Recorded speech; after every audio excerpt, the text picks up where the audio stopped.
Hi friends, ఇంతకుముందైతే స్వామివారి దర్శనం చాలా బాగా జరిగింది. ఇప్పుడేమో వేములవాడలో బద్దిపోచమ్మ టెంపుల్ చాలా ఫేమస్. ఇక్కడికి వచ్చిన వాళ్ళు ఖచ్చితంగా బోనం మాత్రం ఖచ్చితంగా చేస్తారు. బోనం చేస్తారు, ఒడి బియ్యం పోసేవాళ్ళు ఒడి బియ్యం పోస్తారు. ఇక్కడ మా అత్తయ్య అన్నమాట, మా డాడీ వాళ్ళ అక్క అని చెప్పాను కదా, ఆమెకి బియ్యం పోస్తుంటే అమ్మవారు వచ్చింది. అమ్మవారు చాలాసేపు ఉంది ఒంటిపై, చాలా బాగా చెప్పింది అందరికీ. అమ్మవారు ఉందన్నమాట. బియ్యం పోసేటప్పుడు చాలాసేపు ఊగింది.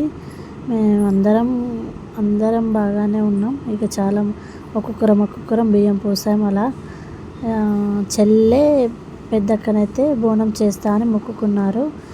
వాళ్ళిద్దరూ బోనం చేశారు, చెల్లె అక్క. ఆ తర్వాత నేను బియ్యం పోస్తున్నాను. నేను చెల్లె అక్క అందరం బియ్యం పోసాం. ఇప్పుడు అక్కకి అమ్మవారు ఉంది కాబట్టి బియ్యం పోసి ఆ తర్వాత అక్కకి బోనం ఎత్తాము. ఇక్కడ మాత్రం బద్దిపోచమ్మ టెంపుల్ మాత్రం చాలా బాగుంటుంది ఫ్రెండ్స్.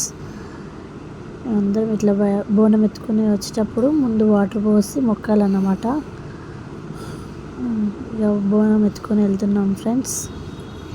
కానీ పబ్లిక్ మాత్రం చాలామంది ఉన్నారు ఫ్రెండ్స్. అసలు గాలి కూడా ఆడట్లేదు. మా పాపనైతే చాలా ఏడ్చింది. ఇరికిరికంటే ఇట్లా నెట్టేసుకుంటున్నారు, చాలా గెంటేసుకున్నారు ఫ్రెండ్స్.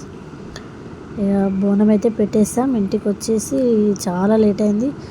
లంచ్ చేస్తున్నాం. వంట మా బావ చేస్తాడు, ఎప్పుడైనా తనే చేస్తాడు, చాలా బాగా చేస్తాడు. కుకింగ్ మాత్రం మస్తు చేస్తాడు మా చిన్న బావ.